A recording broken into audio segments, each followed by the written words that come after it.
એમાં કડી આવી રામ આएंगे तो अंगना सजाएंगे। રામ ક્યારેક જ આવે ને કોક દીક જ આવે। રામ વયા જાય એટલે પૂરું થઈ જાય। બાકી આમ આપણે જીવી છીએ પણ કોક ને રામ આવી જાય।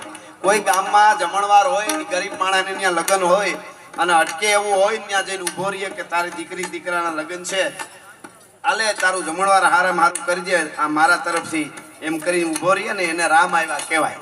રામ ક્યારેક જ આવે કોકને જ આવે। સમાજમાં કોકને ઓસિતાના રામ આવી જાય ને બાજી પલટી નાખે માનું કે આને રામ આવી ગયા। રામ આવી જાય જેદી ચારે બાજુથી મોત મોત મોત મોત મોત મોત થાતું તું, મરણ મેવાડા આવે પીઠિયા પાણી ખૂંદતું। એ મોત પાણી ખૂંદતું એક 6 મહિનાના બાળકમાંથી આવતું તું। વાલભાઈ વડારેને ભીમડો રખેહર જુનાગઢમાંથી નીકળ્યા તેથી માટીયા મેં કહેવાય એના ભોગળ દેવા મંડાણા કમારના કાડા કાચ કરતા અને નાનકડા ગામમાં આડીદર બોડીદરમાં દેવાજ બોદરની ડેલી આવે જેદી ઉભા રહ્યા ને તેથી દેવાજ બોદરને રામ આવ્યો તો બધાય આયરો કપાઈ જાય ત્યાં સુધી આનું રૂવાડું ખાંડું થવા દે તો આયરાણીનું ધાવણ લાજે એને રામ આવ્યા કહેવાય। ક્યારેક રામ આવી જાય કોકને આવી જાય। આવી તો અનેક વાતો છે પણ હું તમને કહું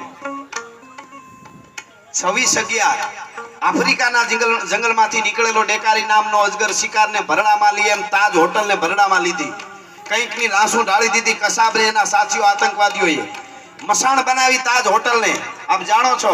અને પછી મોટર લઈ કાર લઈ અને કારમાં બેહીને AK-47 ઊભી બજારે ધણ ધણાટી બોલાવતા જાય। આડું આવ્યું એને મારે અને હારા હારા જે હતા ને ઈ મીંડ્યા તો ટોડલા આડા દેવા। ઈ તો હાસી વાત જ છે ને, ઓલાને સીધો મારવા સિવાય કાંઈ એને મરવું જ તું। આડા ટોડલા દેવા માંડે। આખું મુંબઈ ધ્રુજતું તું। રામ કોને આવ્યો કહેવાય સાંભળજો કેમ આવે।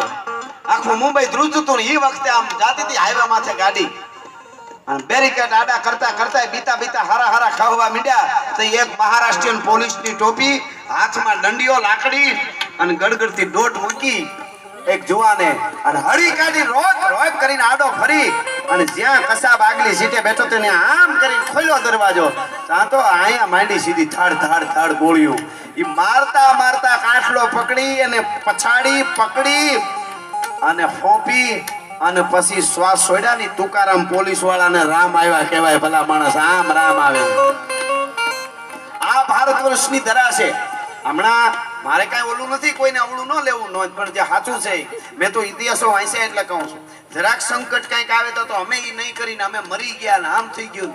મહારાણા પ્રતાપની પેઢીમાં 10 એવા એક ખરખા રાણાઓ થયા છે। મેં ઘણી વાર કીધું મહારાણા પ્રતાપ ને શિવાજી ભાગ્યશાળી કે આપણે એને બહુ જાણી। છોકરાને ફોટો દેખાડો એટલે ઓળખી જાય કે આ મહારાણા પ્રતાપના શિવાજી બાપુ।